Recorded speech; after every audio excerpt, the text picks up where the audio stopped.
Hello again. I'm back at it. Wrong intro. Um, Hi, Random Tree here, back at it again with the Snicker of Magic by Natalie Lloyd. Yes, I am filming this on the same day as Chapter 19. I just really want to know what happens next, because we're getting close to the end of the book, and we're getting close to the day of the duel. Honestly, really excited. So, we're on chapter 20. If I could find the right page. We're on chapter 20. Last chapter was pretty short. So I'm still... Yes. Let's get to it. Jonah and I sat side by side on the bench seat of a Dr. Zook's delivery truck. Oliver was behind the wheel, driving a little bit too fast down a dusty country back road. "Slow down a little bit," Uncle Booney yelled from the back, "or this piano's gonna smash me flat." When I woke up that morning, I had no idea part of my day would include a full-blown beetle mission, but soon enough, Jonah was calling about a know-how, a delivery truck, a piano, and making Booney a beetle assistant, because we needed somebody who could do the heavy lifting. One perk of having a do-gooder best friend is every day's got an adventure tucked away in it. "We're delivering a piano to Toast Terry," Jonah said to me at school. His eyes were sparkly bright, the way they always get when he's plotting a good deed. "A piano?" I squealed. "Shh," Jonah sighed. It's not like a baby ground, it's just a little upright. It'll fit in the back of the Dr. Zook's truck." But Oliver threw out his back at square dance lessons with Charlie Sue. "Do you think Booney will help?" So I asked Booney if he'd do me a favor, and he said, "Anything." And so off we went. Big Bruce helped Jonah into the front of the delivery truck, then loaded the wheelchair into the back with the piano. Booney stayed in the back too, so he could keep the piano from scooting around whenever Oliver took turns too fast. The ice cream delivery truck didn't need freezers, thanks to Oliver's marvelous invention, but I was still a little bit worried about Booney getting piano smushed. Big Bruce was back there with him, mumbling something about how he might as well just unload the piano by himself, since Booney was about the size of a skinny pencil. According to Jonah, Big Bruce was part of a small, secret group of Beetle associates. Jonah said he never had an accomplice before me, but he and Oliver knew every so often, in emergencies, they'd need help with logistics, deliveries, and heavy lifting. Up until now, Big Bruce and Jewel Pickett were all the help they'd ever needed, but with Oliver's back out and Jewel working overtime to keep her mind busy, we needed Booney too. I figured Booney would be thrilled about joining me on Team Beetle. I guess he was, a little bit. But he didn't much care for the heavy lifting part. Jonah flicked open a small door on the dashboard, which probably had a gloved compartment at one time. Now it was refitted to carry small pints of ice cream. He pulled the lid off a pint that smelled like pancake batter. "Ah," Oliver grinned, recognizing the smell. "It's a new flavor called Sarah's Sunday Breakfast." "What's the verdict?" "Pretty good," Jonah said, but he only took a couple more bites before he passed the pint to me and reached for the blackberry sunrise. Jonah cleared his throat and tried to focus on the folded newspaper in his lap, but I could tell he was too excited about our mission to focus. "Toast is gonna love this," he sighed. He saved up for a piano last year, but his dad was let go from the water plant. Toast gave his savings to his parents. He never told me that. His mom told my mom, that he'd done it. He deserves something splendidly as this. Are we just going to drop a piano in his front yard? I asked. Front porch, Jonah clarified. I figured they can wheel it inside from there. As Oliver drove, Jonah read tidbits of news from 7 different counties. He'd circled stories and pictures and classified anything that gave them a clue to what somebody might need. The Freely family down in Sweetwater needs an air conditioner, said Jonah. We can take care of that easy. There's an obituary in there for Delora Riggins. Oliver sighed. I know her husband, Clifford. I'll drop by Ponders and get a pie for him. Maybe run over there and give him some company? And on they went. You'd think after reading about so many needs, they'd start feeling tired, but they never did. They only got more excited about figuring out ways to help. Is something troubling you, Felicity? Oliver asked. You're awfully quiet. There is one thing I'm troubled over, I said. Florentine had me believing I was about to sit down on an invisible person. She said you could tell the story better than her. Ah, Abigail Honeycutt. Oliver nodded. She ain't invisible. That's what I figured, I said. She was invisible, Oliver said. She's long gone by now. You remember Charlie Sue telling you about her family used to be able to turn invisible. Same with Abigail Honeycutt. The difference is that Charlie Sue's people knew how to pull out of it. Abigail didn't. How the hayseed does somebody go invisible? It's easier than you think, Oliver said. Are we almost there? Boone yelled from the back. Not even close, Oliver hollered. Then he got back to his story. That bench Florentine told you not to sit on, that's where Abigail Honeycutt sat, right up till the day she faded away. She died? I asked softly. I felt Jonah's shoulders stiffen. He'd been extra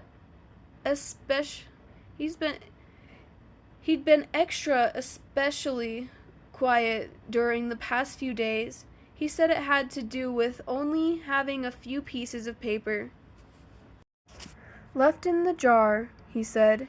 He knew he should be excited about his dad coming home, but he couldn't help but worry too. She died eventually, Oliver said. Everybody does, of course. But nobody knows when she passed because she faded first.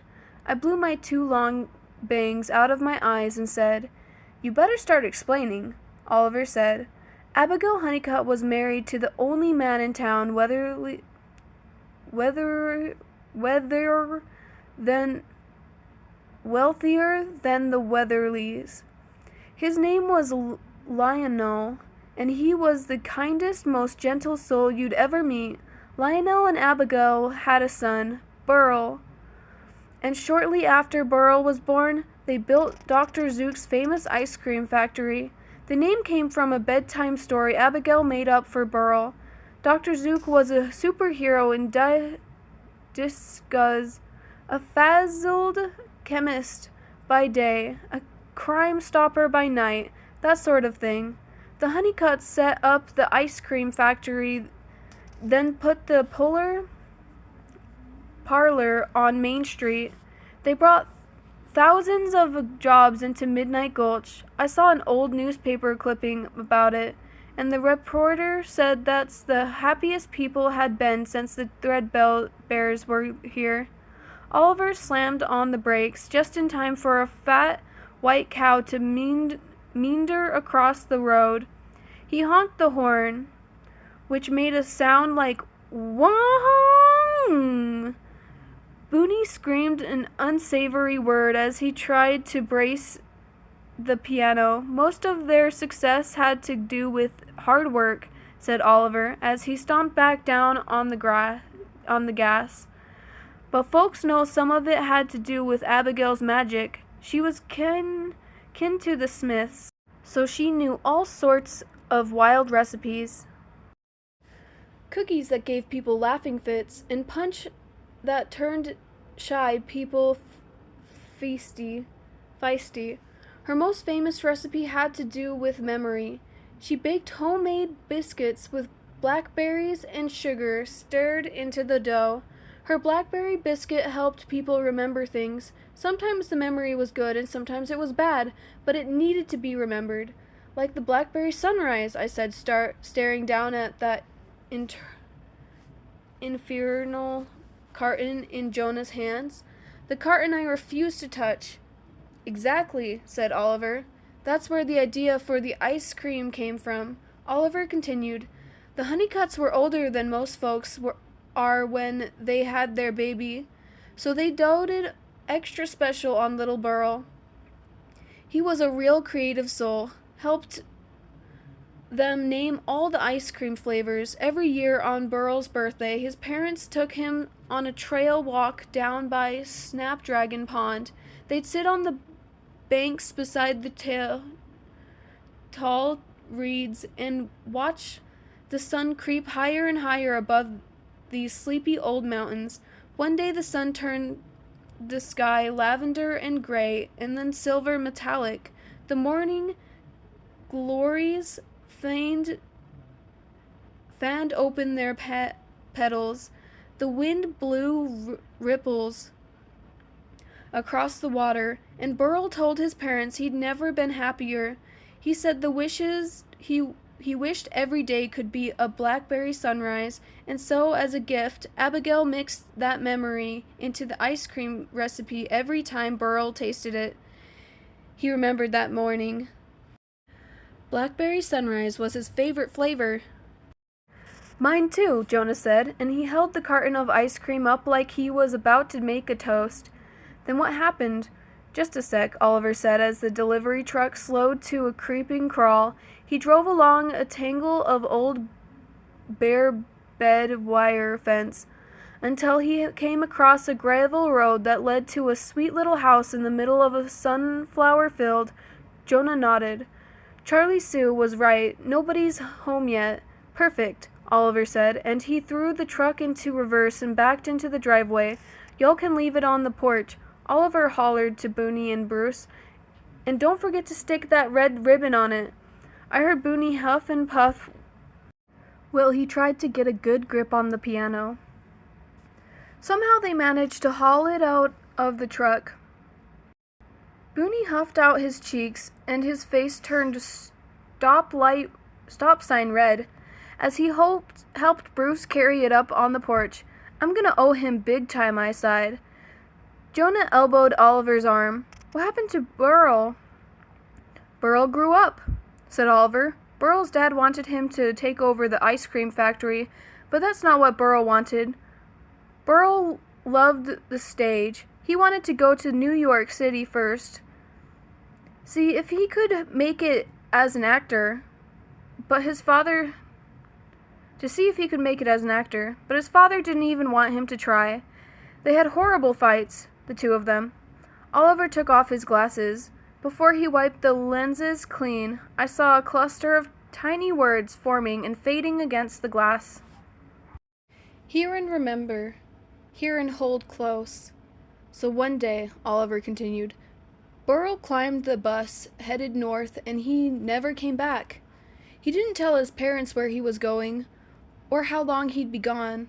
He only left a note for his mother. It read, I love you. I'll never forget my blackberry sunrise. Love, Burl. And then? I waited. Then did he come back? Oliver shook his head. Never. Nobody saw Burl Honeycutt again after that. That's awful, I said. It was indeed, Oliver agreed.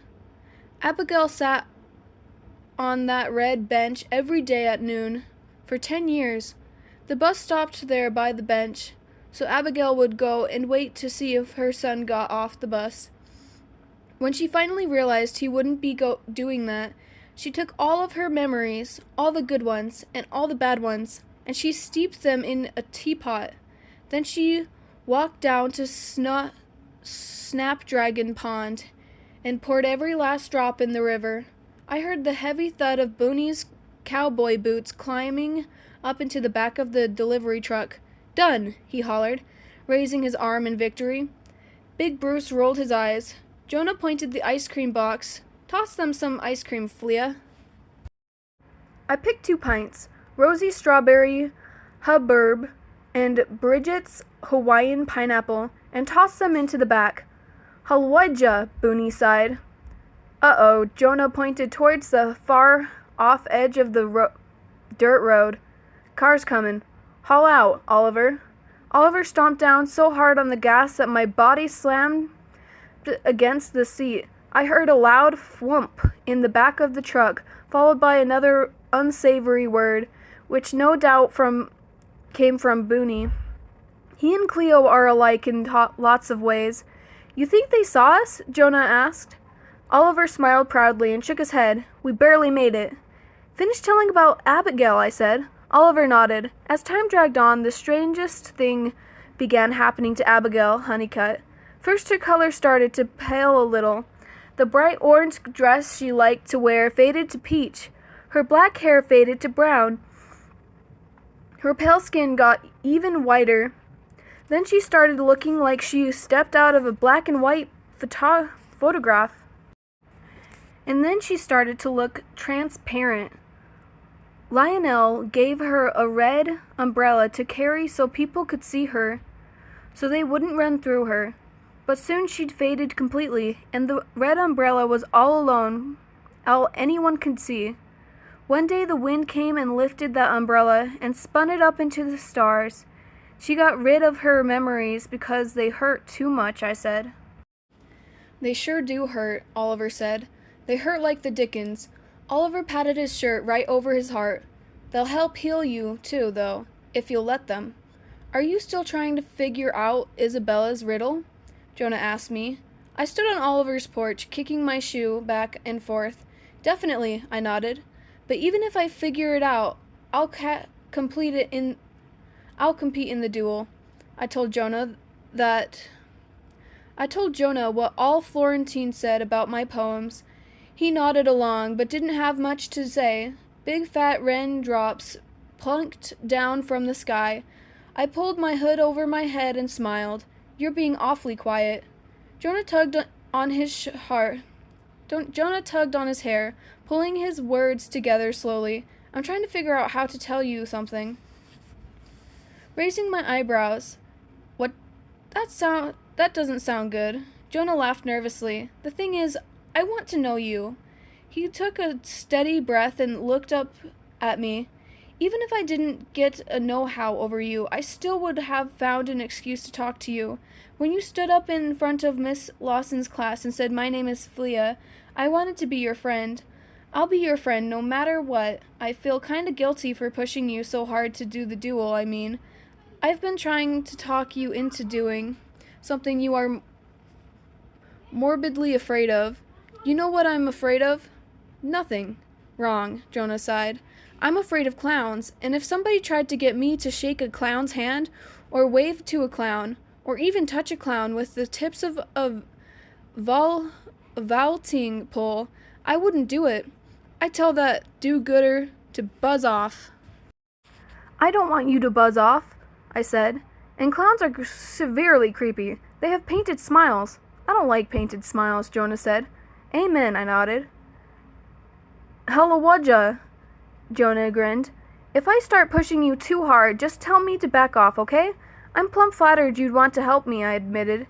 I've never had a friend like you. I looked out towards the end of Oliver's driveway, past the gate as was downtown Midnight Gulch, and past the gulch where the gray mountains that helmed us in and kept us safe. How strange, I thought, when you can see what's way out ahead of you, but not what's right up close. We're leaving soon. If the duel doesn't work, I swallowed. I wouldn't be surprised if we're gone by next week. The duel's going to work, Jonah said. He pulled his backpack around and fished a carton of Blackberry Sunrise out of it. Geez, I said, I've never met anybody who eats more ice cream than you. I consider that a compliment. Jonah held the carton out for me. He tied a red ribbon to the top. But this one's not for me. It's for you. I got a know-how over you. Again? All I know is that if you eat this ice cream, you will do great in the duel. This is from the beetle, Jonah said. when you're ready for it. The carton of Blackberry Sunrise was so icy cold that it stung my fingers. I know Jonah meant well, but I had absolutely no desire to eat that stuff, ever. I swerved around to fling the pint deep into the abyss of my backpack. Before I did, I noticed something unusual on the carton. Two somethings. Did you write this? I squinted my eyes. Write what? Sweet amends. Those two words were golden, glittering. They'd become familiar to me already, but I'd only seen them squirreled in my blue book. I'd read Isabel Thistle's curse a zillion times, wondering what the hayseed sweet amends meant, and now here it was, out in the wild. Maybe biting into that ice cream would help me break Isabel's curse, but I didn't care. I wouldn't eat it. I'd find another way. I shoved the ice cream deep into my backpack and cleared my throat. I'm going to miss you and your crazy know-hows. You're not gone yet. The gallery's not even done. I was as good as gone, but I didn't want to think about goodbye. Not right then. So I smiled and gently punched Jonah's arm. You're splendiferous, Jonah Pickett. I walked down the ramp toward Oliver's spiraled gate. I was nearly to the balloon-shaped hedge when I heard Jonah say, You're splendidly, Felicity Pickett. Well, that's it for this chapter.